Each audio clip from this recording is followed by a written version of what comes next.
શું આપનો પરિચય અને આપની જવાબદારી? મારું નામ પ્રદીપસિંહ નટવરસિંહ સોલંકી, ગામ વિઠલાપુર, તાલુકા સદસ્ય માંડલ, તાલુકા પંચાયત. સુરેન્દ્રનગર બેઠકમાં સમાવિષ્ટ વિરમગામ વિધાનસભાનું માંડલ તાલુકાનું આ વિઠલાપુર ગામ, જ્યાં મીડિયાની ટીમ પહોંચી છે. વિઠલાપુર ગામમાં મતદાન અત્યારે ચાલી રહ્યું છે. કેવો ઉત્સાહ છે? મતદારોને શું અપીલ કરી રહ્યા છો? ખૂબ જ સરસ માહોલ છે. સવારથી જ લોકો ઉત્સાહથી ખૂબ જ સારું એવું મતદાન કરી રહ્યા છે. ખૂબ શાંતિપૂર્ણ રીતે મતદાન થઈ રહ્યું છે અને અન્ય ગામો કરતાં બી અહીંયા સારું મતદાન સવારથી જ ચાલુ છે.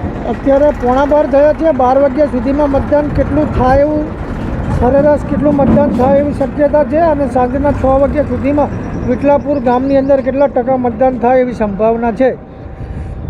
અત્યાર સુધીમાં સવારથી જ લોકોની ખૂબ જ મોટી લાઈનો લાગી છે મતદાન કરવા માટે અને ખૂબ જ ઉત્સાહથી મતદાન કરી રહ્યા છે. અને અત્યારે લગભગ મારા અંદાજ પ્રમાણે 35થી 40% મતદાન તો થઈ ગયું છે અને લગભગ સાંજ પડતા સમય પૂરો થતાં 85, 90 કે 95% પણ મતદાન થઈ જશે.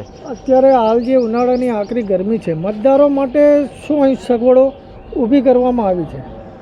સગવડમાં તો અહીંયા અમે પાણીની બધી વ્યવસ્થા કરેલી છે, પણ કદાચ કોઈ એવું કંઈ લાગે તો અમે તાત્કાલિક એમને લીંબુ શરબત કે ORSની પણ વ્યવસ્થા કરી આપવા માટે અમે કટિબદ્ધ છીએ. ને અહીંયા ખડે પગે સવારથી 6 વાગ્યાથી અહીંયા બૂથ ઉપર જ અમે હાજર જ છીએ. આરોગ્ય ટીમની સેવાઓ બી સારી છે. અહીંયા 2-3 જણા આરોગ્યના કર્મચારીઓ બી હાજર છે અને અમને કહીને ગયા છે 2 જણ કે ગમે ત્યારે કંઈ એવું લાગે ઇમરજન્સી તો બી ફોન કરી દેજો અમને.